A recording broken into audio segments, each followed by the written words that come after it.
जी, welcome back. कैसे हैं आप सब? पिछली वीडियो में कुछ चीज़ें हमने पढ़ी थी जिसके अंदर वेरिएबल्स भी थे, जिसके अंदर डेटा टाइप्स भी थी और भी कुछ इम्पोर्टेंट पॉइंट्स थे जिनको हमने कवर किया था। तो आज की वीडियो में थोड़ा आगे चलते हैं और कुछ एडवांस चीज़ों को सीखते हैं। देखो, अभी तक हमने पढ़ा था इसके बारे में कि ये क्या होती है, एक हेडर फाइल होती है, ठीक है? और हमने कहा था कि इसको हम लिखते हैं एंगल ब्रैकेट्स के अंदर, ठीक है? ये एंगल ब्रैकेट्स है, इसके अंदर हम लिखते हैं। तो क्या मैं इनको एंगल ब्रैकेट्स के अलावा भी लिख सकता हूँ। फॉर एग्जांपल मैं एंगल ब्रैकेट्स को हटा देता हूँ, मैंने यहाँ से भी एंगल ब्रैकेट हटा दी तो मुझे यहाँ पर एरर शो हो रहा है, होना भी चाहिए। क्या मैं इनको डबल कोट्स में लिख सकता हूँ? इस तरफ भी मैं डबल कोट्स लगा देता हूँ कुछ इस तरह से। अभी भी हमें एरर शो हो रहा है, नहीं अब नहीं हो रहा, ठीक है। तो एक बार ना चेक करते हैं, हमारे पास आउटपुट तो आना चाहिए। यहाँ से आते हैं, इसको रन करते हैं तो हमारे पास आउटपुट आना चाहिए 50, तो हमारे पास आउटपुट आ रहा है। तो यहाँ से आपने एक चीज़ और सीख ली कि जो हेडर फाइल्स होती हैं, उनको आपकी मर्ज़ी है। आप चाहो तो उन्हें एंगल ब्रैकेट्स में लिखो, आप चाहो उनको डबल कोट्स में लिखो, ये आप पे डिपेंड करता है। तो हम एक काम करेंगे, हम डबल कोट्स को ही यूज़ करेंगे, ठीक है? चलिए इतना तो हो गया, ये चीज़ें हमें समझ में आ गई कि हाँ, ये चीज़ें किस तरह से वर्क करती हैं। अब कुछ इम्पोर्टेंट टॉपिक हैं, उनके बारे में डिस्कस कर लेते हैं। सबसे पहला हमारा टॉपिक है वेरिएबल डिक्लेरेशन। मैं यहाँ पर लिख देता हूँ, हो सकता है आप भूल जाओ। सो वेरिएबल डिक्लेरेशन एक ये है हमारे पास, और एक और होता है हमारे पास जो कि है वेरिएबल इनिशियल INI इनिशियलाइजेशन, ठीक है। ये दो कॉन्सेप्ट है, बहुत इंपॉर्टेंट है। वैसे तो इनको हम कवर कर चुके हैं, बट नाम मैंने नहीं लिया था, हमने ऐसे ही कवर कर लिया था। सो वेरिएबल डिक्लेरेशन में क्या होता है, आप दो चीजें बताते हो। एक, आप बताते हो वेरिएबल की डेटा टाइप कुछ इस तरह से। उसके बाद सेकंड, आप बताते हो वेरिएबल का नेम। ये चीजें, ये जब आप करते हो, इसे हम कहते हैं वेरिएबल डिक्लेरेशन। इट मींस आपने वेरिएबल को डिक्लेयर कर दिया, ठीक है।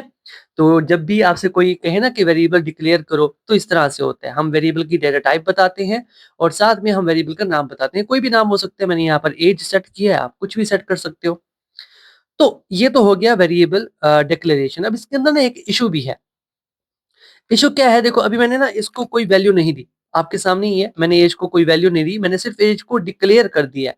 तो अगर मैं इसको आउटपुट में देखना चाहूँ, तो मैं लिखता हूँ प्रिंट एफ, और इसके अंदर हम लिखते हैं परसेंटेज डी। मैंने आपसे कहा था, अगर आप इंटीजर वैल्यू को आउटपुट में दिखाना चाहते हो तो हम डबल कोट्स के अंदर लिखेंगे परसेंटेज डी, और यहाँ पर लिख देंगे वेरिएबल का नाम कुछ इस तरीके से, ठीक है।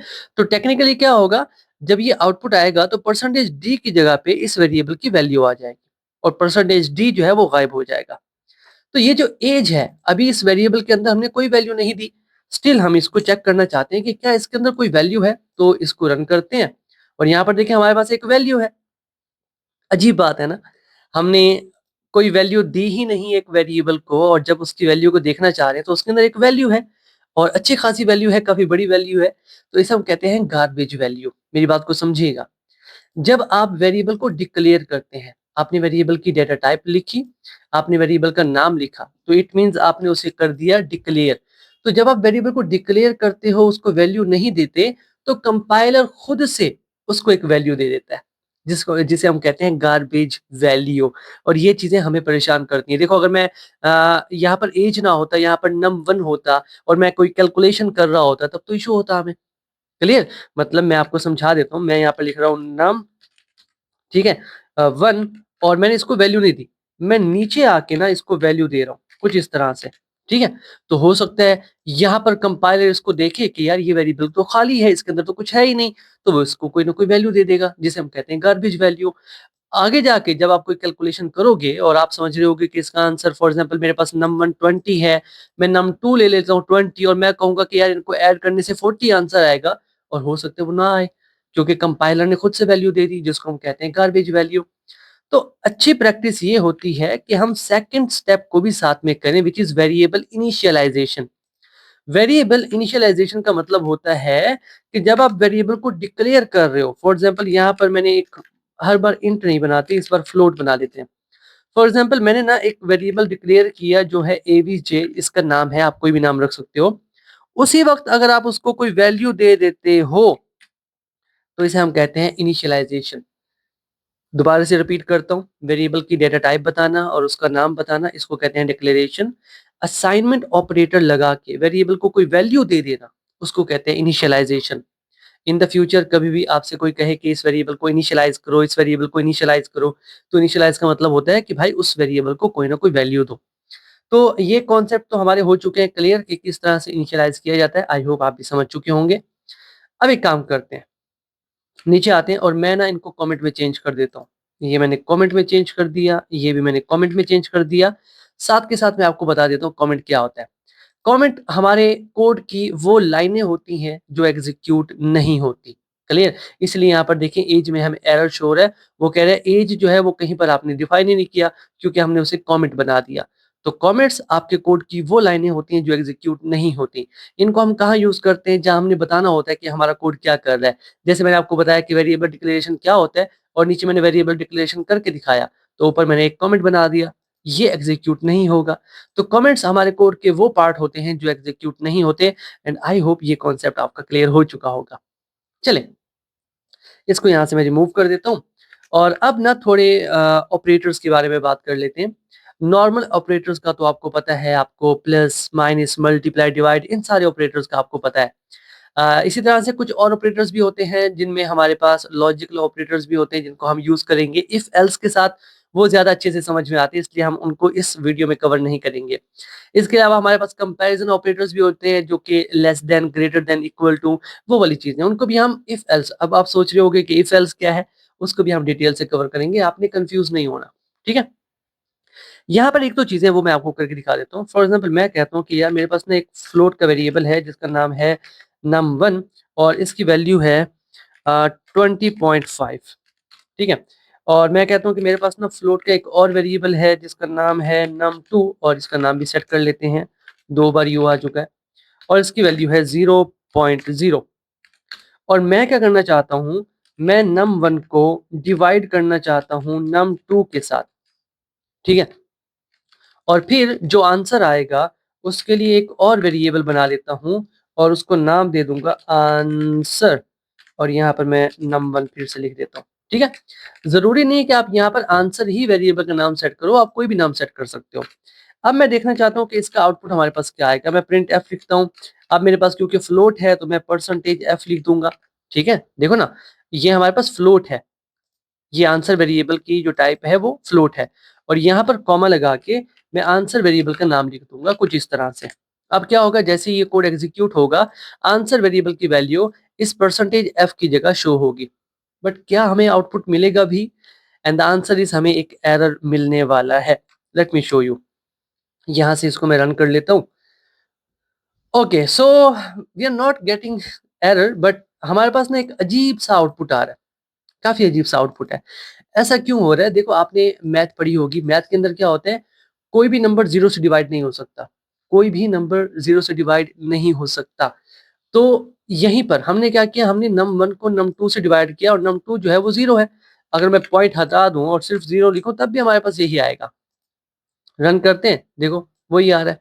तो आप किसी भी नंबर को जीरो से डिवाइड नहीं कर सकते। अभी फिलहाल तो ये एरर नहीं दे रहा। मैं एक काम करता हूँ, अगर मैं, वैसे ये एरर ही है, अगर आउटपुट आपके मुताबिक नहीं आ रहा तो वो एरर ही है। ठीक है, और एरर के बारे में बात करते हैं थोड़ी देर में। ठीक है, अब यहाँ पर अगर आप इंट सेट कर दो, ठीक है, मैंने इसे इंट बना दिया, मैं इसको भी इंट बना देता हूँ। ठीक है, और इसको भी हम इंट में ही कन्वर्ट कर देते हैं और यहाँ पर वैल्यू में रख लेता हूँ 20 और यहाँ पर मैं परसेंटेज एफ की जगह परसेंटेज डी लिखूंगा क्योंकि हमारे पास इंटीजर वैल्यू है। अब अगर मैं इसको यहाँ से रन करता हूँ, so we are getting nothing. समझ रहे हो? मतलब ये कि ये एरर ही है। समझ रहे हो? ये एरर ही है, आपका आउटपुट नहीं आ रहा, इट मीन ये एरर है। अब देखो, हमारी जो सी लैंग्वेज है या कोई भी लैंग्वेज हो, किसी भी लैंग्वेज को आप सीख लो, उसके अंदर 3 किस्म के ना एरर्स होते हैं। तीनों मैं आपको बता देता हूँ। एरर का एक और नाम भी है, उसे हम बग कहते हैं। तो आपसे कोई भी कह दे ना कि बग, तो आप समझ जाना कि वो एरर की बात कर रहा है। अब 3 तरह के हमारे पास एरर्स होते हैं। एक होता है सिंटैक्स एरर। सिंटैक्स मतलब हर लैंग्वेज में कोड लिखने का तरीका होता है। जैसे यहाँ पर कोड लिखने का तरीका है कि प्रिंट एफ में पी जो है वो स्मॉल होना चाहिए। अगर मैं इसको कैपिटल लिख देता हूँ तो मेरे पास एरर आएगा। क्लियर? रन करके दिखा देते हैं जी आपको। यहाँ आते हैं, रन करते हैं, so we are getting error. वो कहते हैं कि ये रन नहीं हो सकता क्योंकि आप ये चीज़ यूज़ कर रहे हो व्हिच इज़ कैपिटल P। तो यहाँ पर मैंने क्या किया, हमारी लैंग्वेज का जो सिंटैक्स था मैंने उसको चेंज कर दिया। सिंटैक्स मतलब लिखने का तरीका, डिक्शनरी हमारे कोड के लिखने का जो तरीका है सी लैंग्वेज के, मैंने उसको चेंज कर दिया। और या फिर मैं सेमीकोलन अगर मिस कर देता हूँ, भूल जाता हूँ किसी भी लाइन के आखिर में, तब भी हमें एरर शो होगा। समझ रहे हो? रन करके दिखा देते हैं आपको जी। No problem.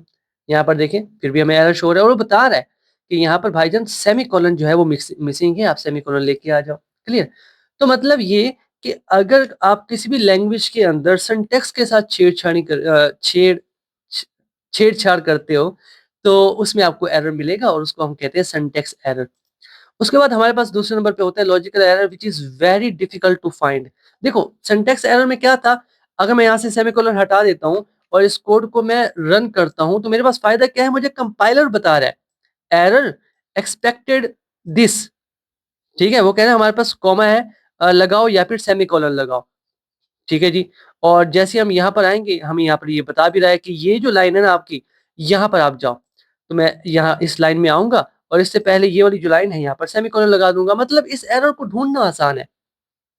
बट अगर हम बात करें लॉजिकल एरर की, तो उस एरर को ढूँढना बहुत मुश्किल होता है। क्यों मुश्किल होता है? लॉजिकल का मतलब है कि जो कोड लिख रहा है ना प्रोग्रामर, उसने सारा कोड ठीक लिखा है बट उसने लॉजिक गलत कर दिया। लॉजिक उसने गलत कर दिया। मैं आपको एक्सप्लेन करता हूँ कि मैं क्या कहने की कोशिश कर रहा हूँ। फॉर एग्जाम्पल हमने करना था 2 नंबर्स को ऐड, ठीक है? 2 नंबर्स को हमने ऐड करना था। अब हम सोच रहे हैं कि हमारे पास जो आउटपुट आएगा वो आएगा 40, क्योंकि num1 20 है, num2 20 है, तो आउटपुट हमारे पास 40 आएगा and we are getting error over here. Check कर लेते हैं क्यों? देख लेते हैं। सेमीकोलन नहीं लगाया, ये लो लगा देते हैं। ठीक है? हाँ, तो हम बात कर रहे थे कि मैंने क्या किया, 2 वैल्यूज़ को 2 वेरिएबल्स बनाए, इसको भी 20 वैल्यू दे दी, इसको भी 20 वैल्यू दे दी और मैं ऐड कर रहा हूँ। अब मेरे पास ना ये कैलकुलेटर मैं बना रहा हूँ, आप ऐसा सोच लो मैं कैलकुलेटर बना रहा हूँ, किसी ने प्लस को दबाया, उसने पहली वैल्यू दी 20, दूसरी वैल्यू दी 20, तो वो सोच रहा है कि आंसर 40 आएगा। बट अगर आंसर 0 आ गया तो? यहाँ पर देखो मैं किसी ने ना लॉजिक गलत इम्प्लीमेंट कर दिया। कोड ठीक है, इसके अंदर कोई एरर नहीं आएगा, प्रोग्राम चल भी जाएगा, आउटपुट भी आएगा, बट आउटपुट आपकी एक्सपेक्टेशन के मुताबिक नहीं आएगा। तो इसको हम कहते हैं लॉजिकल एरर, मतलब आपने लॉजिक में कहीं न कहीं गड़बड़ की है। That's why you are getting this type of value, मतलब जो आप सोच रहे थे वो वैल्यू आपको नहीं मिली। ठीक है? उसके बाद तीसरे नंबर पे जो एरर है वो है run time error. Run time का मतलब क्या होता है? जब आपका कोड एग्जीक्यूट हो रहा होता है तब एरर आता है। ये भी मैं आपको समझा देता हूँ। फॉर एग्जांपल यहाँ पर मेरे पास क्या हुआ, 2 वैल्यूज़ मेरे पास है, मैंने इनका क्या किया, मैंने माइनस किया इनको, यहाँ पर मेरे पास आउटपुट आ गया और आगे चल के इन्हीं 2 वैल्यूज़ को मैं डिवाइड कर देता हूँ, ठीक है? और सेकंड वैल्यू जो है वो 0 सेट कर देता हूँ। अब आपको पता है जब कोड रन होगा तो इसका आउटपुट आएगा हमारे पास, ठीक है? और दोबारा से यहाँ पे आके यहाँ पे जब इसका आउटपुट देखेंगे तो नहीं आएगा क्योंकि हम किसी नंबर को 0 से डिवाइड कर रहे हैं। अगर मैं यहाँ पे रन करूँ, तो मेरा कोड रन हो रहा है, ठीक है? तो जब कोड रन हुआ उस वक़्त हमें एरर शो हुआ। क्लियर? तो इसको कहते हैं रन टाइम एरर और इसकी एक एग्जांपल यही है कि किसी नंबर को 0 से डिवाइड कर देना। इसके अलावा भी रन टाइम को आप काफ़ी जगहों पे यूज़ करोगे। फॉर एग्जांपल जब आप प्रोजेक्ट बनाओगे, किसी वेब प्रोजेक्ट की बात करें या किसी की जहाँ पर नेटवर्किंग यूज़ हो रही है। आप किसी सर्वर को एक्सेस करने की कोशिश कर रहे हैं, कोड ठीक लिखा हुआ है, बाज़ वक़्त क्या होता है सर्वर जो है वो बंद पड़ा है, तो आपको एरर शो होगा। तो उसको हम कहते हैं रन टाइम एरर। कोड ठीक है, सारा कुछ ठीक है, कुछ कंडीशंस ऐसी आ गई हैं जिसकी वजह से एरर थ्रो हुआ। क्लियर? तो उसको हम कहते हैं रन टाइम एरर। 3 तरह के बेसिकली एरर्स होते हैं। चलिए ये चीज़ें तो आपने सीख ली कि हाँ एरर्स क्या होते हैं। अब आते हैं मेन मुद्दे पे। अभी तक मैं क्या कर रहा हूँ, मैं लिख रहा हूँ इंट, मैं वेरिएबल का नाम लिख रहा हूँ फॉर एग्जांपल num1 और फिर मैं इसको वैल्यू दे रहा हूँ, अपनी तरफ से वैल्यू दे रहा हूँ। बट जब हम सॉफ्टवेयर बनाते हैं, कोडर थोड़ी वैल्यू देता है डाटा, डाटा तो यूज़र देता है। हम तो यूज़र से डाटा लेते हैं ना कि भाई अपना नाम इनपुट करो, अपनी एज इनपुट करो, वो कैसे करेंगे? यहाँ पर आता है यूज़र इनपुट का कॉन्सेप्ट। तो मैं एक कमेंट बना देता हूँ और मैं लिख देता हूँ यूजर इनपुट। यूजर का इनपुट किस तरह से लेना है, तो पहले तो हमें एक वेरिएबल क्रिएट करना पड़ेगा। फॉर एग्जांपल मैं यूजर से ना उसकी एज ले रहा हूँ, तो मैं इंट एज नाम का एक वेरिएबल बना दूंगा, ठीक है। फिर मैं क्या करूंगा, मैं लिखूंगा scan F. Scan F input लेने के लिए यूज होता है। यहाँ पर आप यूज करेंगे परसेंटेज डी क्योंकि इंट है। और यहाँ पर आपने क्या करना है, यहाँ पर वैसे हम क्या करते थे, हम वेरिएबल का नाम लिख देते थे जब हम आउटपुट की बात कर रहे थे प्रिंट एफ में। यहाँ पर ना सिर्फ एक चीज चेंज है, यहाँ पर ना आप एंड ऑपरेटर का यूज कर दोगे, और एंड ऑपरेटर यहाँ पर एड्रेस ऑपरेटर का काम करता है, मतलब एड्रेस के तौर पे होता है, ठीक है। तो हमने यूजर से वैल्यू ले ली। जैसे ही ये स्टेटमेंट स्कैन एफ की स्टेटमेंट जो है जब ये एग्जीक्यूट होगी, तो हम यूजर से इनपुट लेंगे और वो इनपुट इस एज वेरिएबल के अंदर आ जाएगा। और फिर हम प्रिंट एफ का यूज करते हुए प्रिंट एफ परसेंटेज डी, और इस एज वेरिएबल के अंदर जो वैल्यू है जो हमने यूजर से दी है उसको आउटपुट में दिखा देंगे, ठीक है। Let me show you. यहाँ से मैं इसको रन करता हूँ, तो यहाँ पर देखो मेरा प्रोग्राम जो है वो रुका हुआ है। तवज्जो से देखो, मेरा प्रोग्राम रुका हुआ है यहाँ पर। अब इस कोड को देखकर कोई बता सकता है कि उसने वैल्यू इनपुट करनी है? कोई नहीं बता सकता। तो इसका भी सोल्यूशन निकालते हैं। मैं यहाँ पर 20 लिखता हूँ, एंटर करता हूँ, नहीं कुछ भी नहीं हो रहा। चलिए जी, एक काम करते हैं, इस सारे को मैं पहले खत्म कर लेता हूँ, ठीक है। काफी लेंथी हो गया। क्लियर की कमांड चला के देखते हैं अगर चलती है तो, ठीक है। यहाँ पे can not edit, read only है जी, इसको एडिट नहीं कर सकते हम। तो यहाँ से ना हम इसको ऑफ कर देते हैं, ठीक है। अभी ठीक है, इसको मैं बंद कर देता हूँ और एक बार फिर से रन करने की कोशिश करते हैं। नहीं हो रहा, चलो एक काम कर लेते हैं, एक काम कर लेते हैं, हम टर्मिनल को ओपन कर लेते हैं डायरेक्ट, ठीक है। ये तरीका भी मैंने आपको बताया था। और इस टर्मिनल को क्लियर करना है जी हमने, और हमारे पास ऑप्शन होना चाहिए टर्मिनल ओपन कर लेते हैं, ठीक है जी। ये टर्मिनल आ चुका है हमारे पास।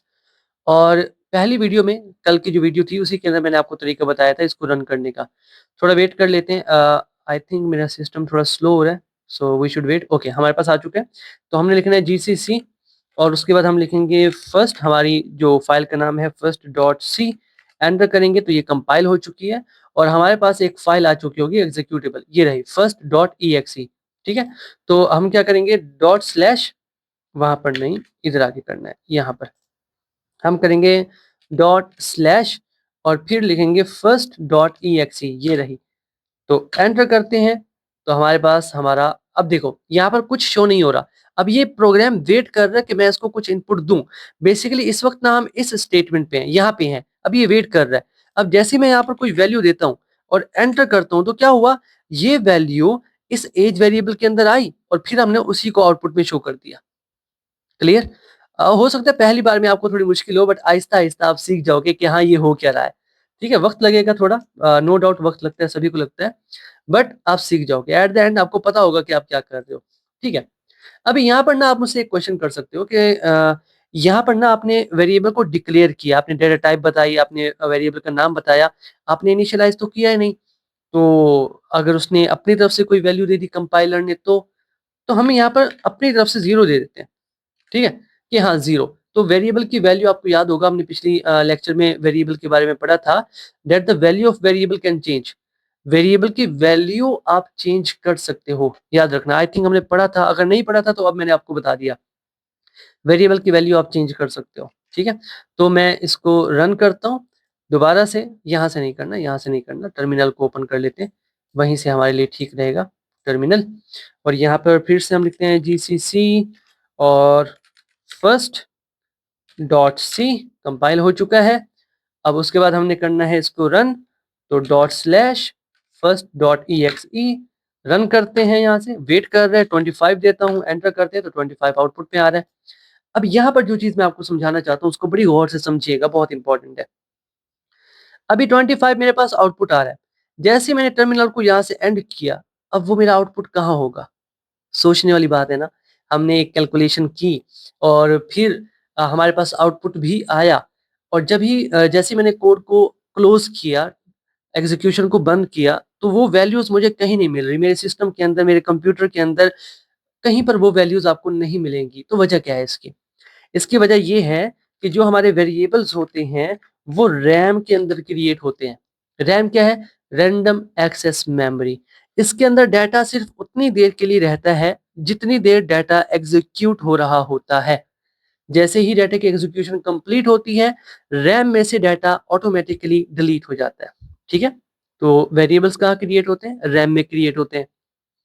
अब आप कहोगे कि सर ठीक है, ये तो डाटा जो है वो तो डिस्ट्रॉय हो रहा है, तो हम जब भी सॉफ्टवेयर बनाते हैं डाटा तो कहीं न कहीं स्टोर करते हैं। ऑफ कोर्स हम करते हैं और हम करेंगे। जब हम फाइल हैंडलिंग को पढ़ेंगे, तो उसके अंदर क्या होता है, जब हम फाइल को हैंडल करते हैं ना, जो भी डाटा होता है वो किसी फाइल में जाके स्टोर कर देते हैं।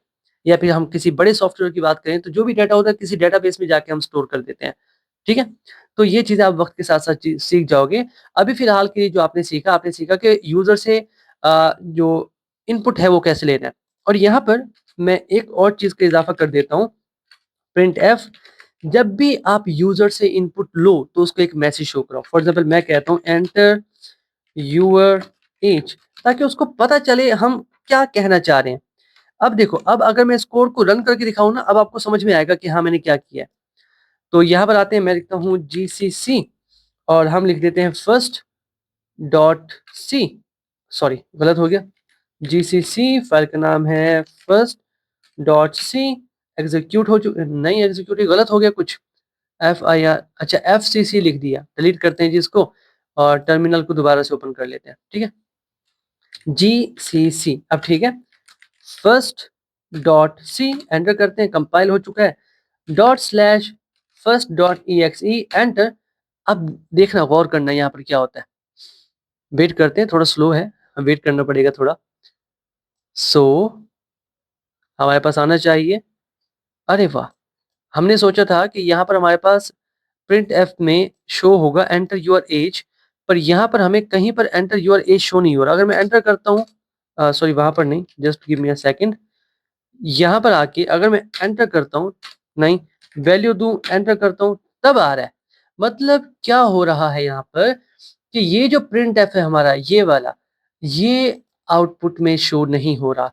आपको भी ये प्रॉब्लम फेस हो सकती है और ये कोई एरर नहीं है, मेरी बात याद रखना, this is not an error. ठीक है, ये हो जाता है बाज़-औक़ात सी लैंग्वेज में, सी प्लस प्लस में भी हो जाता है बाज़-औक़ात। तो मैं एक काम करता हूँ, इसको इससे पहले ना मैं एक स्कैनफ कर लेता हूँ। ठीक है, और इस स्कैनफ में मैं कुछ लूँगा नहीं। अगर मैं ऐसे खाली कर दूँ स्कैनफ, तो क्या होगा, चेक कर लेते हैं कि क्या होता है। ठीक है, चीज़ें ऐसे ही आप सीखोगे, एक्सप्लोर करके चीज़ों को सीखोगे। ट्राई करोगे कि यार इस ये करने से क्या होगा, ये करने से क्या होगा, तभी आप अच्छे प्रोग्रामर बनोगे। सो FIRST फर्स्ट डॉट सी और उसके बाद डॉट स्लैश नहीं, कॉमा नहीं, dot slash dot EXE enter करते हैं। दोबारा से वही आ रहा है। प्रॉब्लम ये हो रही है कि ये जो है हमारे पास, ये वाली स्टेटमेंट, ये आउटपुट में शो नहीं हो रही। ठीक है? तो एक काम करते हैं, यहाँ पर मैं अगर इस स्टेटमेंट को यहाँ से मैं इसको रिमूव कर देता हूँ। ठीक है? कुछ इस तरह से। अभी क्या हो रहा है, हमारी प्रॉब्लम यही है कि ये स्टेटमेंट आउटपुट में शो नहीं हो रही and again this is not an error. ये इश्यू हो सकता है हमारे कंपाइलर का। ठीक है, हमारी कोडिंग का कोई इश्यू नहीं है, हम कोडिंग बिल्कुल ठीक कर रहे हैं, ये कंपाइलर का इश्यू हो जाता है। तो एक बार फिर से ट्राई कर लेते हैं, हो सकता है इस बार काम बन जाए। Let's check. GCC first dot c, so now dot slash dot exe enter. Again same वही वही सूरत हाल है, वेट कर रहा है, वैल्यू देता हूँ, एंटर करता हूँ, आउटपुट आ रहा है। ठीक है, तो एक काम करते हैं, मैं ना इसको यहाँ से हटा देता हूँ। ठीक है, और इसको भी यहाँ से उठा के इसको मैं इस वेरिएबल से पहले लिख देता हूँ। मैं चाहता हूँ इससे पहले ये एग्जीक्यूट हो जाए। ठीक है, और फिर देखते हैं कि क्या होता है। एक बार फिर से रन कर लेते हैं। ये आपके लिए अच्छा है, मैं ये चीज़ें आपके सामने कर रहा हूँ, बहुत अच्छा है, ताकि आप सीखो कि हाँ, कोडिंग के अंदर कभी भी कुछ भी हो सकता है और कुछ चीज़ें जो है आपने बिल्कुल ठीक लिखी होती हैं, कंपाइलर इश्यू कर देता है। So GCC first dot C enter, then dot slash dot EXE enter. Again the same error and basically this is not an error, बार-बार कह रहा हूँ। ओके, इसको रहने देते हैं। फिर इसको कवर कर लेंगे। तो आपने सीख लिया कि इनपुट किस तरह से लेते हैं, ठीक है? बाकी ये जो है मैं कंपाइलर को दोबारा से इंस्टॉल करूँगा, ठीक है? आपके साथ भी अगर ऐसा इश्यू हो जाए, तो आप भी कंपाइलर को दोबारा से इंस्टॉल कर लेना, तो ये जो इश्यू है ये सॉल्व हो जाएगा, ये कोई इतना बड़ा इश्यू नहीं है, this is not a big issue. चलिए जी, इतना तो हो गया। अब आपने क्या करना है, आपने यूज़र से ना कुछ वेरिएबल्स इनपुट जो है वो आपने लेने हैं। फॉर एग्ज़ाम्पल यहाँ पर मैंने ऐज वेरिएबल क्रिएट किया और मैंने स्कैनफ लिख के ऐज के अंदर वैल्यू ली और उसी को प्रिंटफ की मदद से आउटपुट में दिखा दिया। आपने क्या करना है, आपने उसके मार्क्स ले लेने हैं या फिर आपने उसका नाम ले लेना है। हाँ, इंटरेस्टिंग नाम कैसे लेते हैं, वो भी देख लेते हैं। तो उसके लिए हम बनाएँगे एक चार, हाँ, चार बना लेते हैं। नाम दे देते हैं उसको नेम और साथ में मुझे बताना होगा उसकी लेंथ कितनी है। मान लो मैं कहता हूँ कि यार लेंथ है 6, ठीक है? और फिर अभी इसके अंदर मैं कुछ नहीं रखता तो इसे मैं टर्मिनेट कर देता हूँ, ठीक है? मैं यूज़र से ले रहा हूँ। यहाँ पर आके मैं क्या करूँगा, मैं लिखूँगा स्कैनफ, ठीक है? और यहाँ पर मैं लिख दूँगा परसेंटेज सी क्योंकि हम चार की बात कर रहे हैं। और फिर यहाँ पर आके कॉमा एड्रेस साइन लगा देंगे जो कि हमारा एंड का साइन है और फिर उसके बाद हम यहाँ पर वेरिएबल का नाम लिख देंगे जो कि है नेम और टर्मिनेट कर देंगे। और फिर हम एज के बाद प्रिंट एफ का यूज करते हुए इसको आउटपुट में भी शो कर देंगे। तो हम लिखेंगे परसेंटेज सी और बाहर हम लिख देंगे नेम वेरिएबल का नाम, ठीक है? तो एक काम करते हैं, यहाँ से नहीं बल्कि टर्मिनल में ही आ जाते हैं। ये थोड़ा परेशान कर रहा है तो हमने परेशान नहीं होना। So GCC first dot C enter and then dot slash dot E enter करते हैं। तो अब मैं क्या दूंगा, पहले मुझसे क्या ले रहा है, अगर मैं देखूं नेम ले रहा है तो मैं यहाँ पर लिख देता हूँ LATIF लतीफ और उसके बाद मेरे पास क्या आया, 0 आया।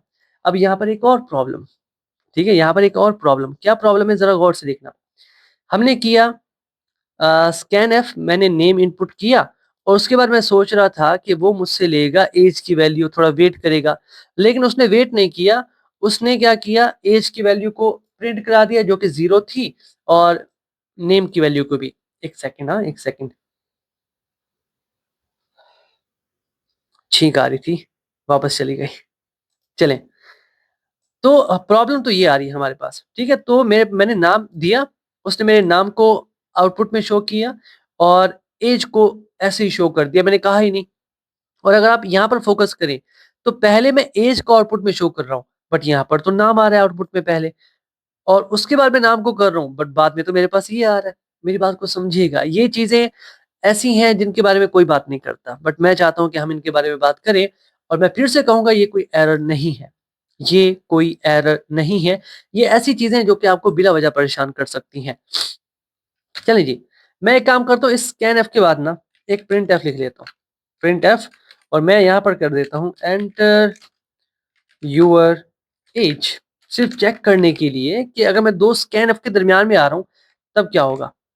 तो एक काम करते हैं, यहाँ पर देख लेते हैं एग्जीक्यूटेबल फाइल है, इसको मैं यहाँ से फिलहाल के लिए डिलीट कर देता हूँ। मैं चाहता हूँ कि एक नई एग्जीक्यूटेबल फाइल बने, इसको हटा देते हैं और यहाँ से टर्मिनल को कर लेते हैं ओपन। फिर से मैं करता हूँ जीसीसी और फिर FIRST फर्स्ट डॉट सी और फिर मेरे पास आएगी एक एग्जीक्यूटेबल फाइल जो कि कहाँ पे है, बनी है, चेक कर लेते हैं यहाँ पे आके। शायद यही वाली होगी A.exe, इसी को कर लेते हैं। सो ए, कहाँ पे जा रहे हैं हम, just give me a second. हाँ, यहाँ पे आके